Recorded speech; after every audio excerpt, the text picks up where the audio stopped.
ಮೂರನೇ ಪ್ರಶ್ನೆ ಏನು ಹೇಳಿ?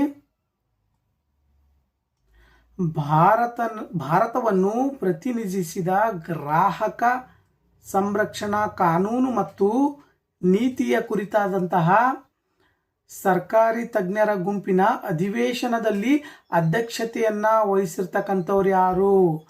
IGE 9ನೇ ಅಧ್ಯಕ್ಷತೆಯನ್ನ ವಹಿಸಿರ್ತಕ್ಕಂಥವ್ರು ಯಾರು? IGE 9ನೇ ಅಧಿವೇಶನದ ಏನೇಳಿ ಅಧಿವೇಶನದ ಅಧ್ಯಕ್ಷತೆಯನ್ನ ವಹಿಸಿದವರು ಯಾರು ಅಂತ ಪ್ರಶ್ನೆ ಕೇಳಿದ್ದಾರೆ. ಇದರಲ್ಲಿ options A Amit Yadav, options B Nidhi Kher, option C Rajesh Kumar Singh, options D Sanjay Malhotra. ನೋಡಿ, ಸರಿಯಾಗಿರ್ತಕ್ಕಂಥ ಉತ್ತರ ಆಪ್ಷನ್ಸ್ ಬಿ ನಿಧಿ ಖರೆ ಅವರು. ನೋಡಿ, ಫಸ್ಟ್ ನೀವು ಮೇನ್ ಇಂಪಾರ್ಟೆಂಟ್ ಆಗಿ IGE ಅಂದ್ರೆ ಏನು, ಇದು ಎಲ್ಲಿ ನಡೆಯಿತು, ಇದು ಭಾರತದ ಪ್ರಾತಿನಿಧ್ಯ ಯಾವ ರೀತಿಯಾಗಿ ವಹಿಸ್ತು, ಇದರ ಮುಖ್ಯಾಂಶಗಳು ಏನೋ ಅಂತ ಅದ್ರ ಬಗ್ಗೆ ನಾವು ನೋಡೋಣ. ನೋಡಿ, ಗ್ರಾಹಕರ ಸಂರಕ್ಷಣಾ ಕಾನೂನು ಮತ್ತು ನೀತಿಯನ್ನ IGE ಅಂತೇಳಿ ಕರಿತೀವಿ ನಾವು. ಇದು 9ನೇ ಅಧಿವೇಶನ ಎಲ್ಲಿ ನಡೀತಪ್ಪ ಅಂತಂತಂದ್ರೆ ನೋಡಿ, ಜಿನೇವಾ, ಎಲ್ಲಿ? ಜಿನೇವಾ, ಸ್ವಿಟ್ಜರ್ಲ್ಯಾಂಡ್ನ ಜಿನೇವಾದಲ್ಲಿ ನಡೆಯಿತು.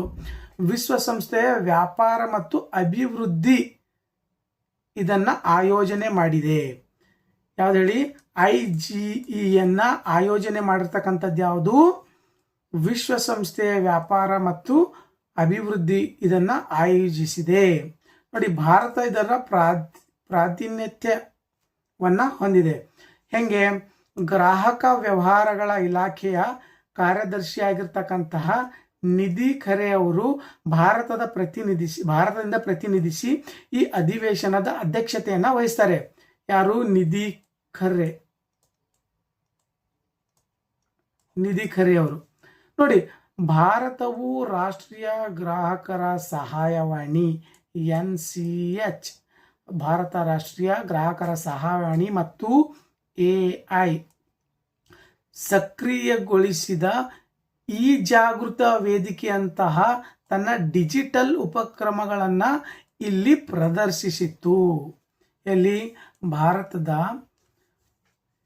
ಈ ಜಾಗೃತಿ ವೇದಿಕೆಯಂತಹ ತನ್ನ ಡಿಜಿಟಲ್ ಉಪಕರಣಗಳನ್ನ ಇಲ್ಲಿ ಪ್ರದರ್ಶನವನ್ನ ಮಾಡಿದೆ ಅಂತೇಳಿ ನಾವು ನೋಡ್ಬೋದು. ಏನು?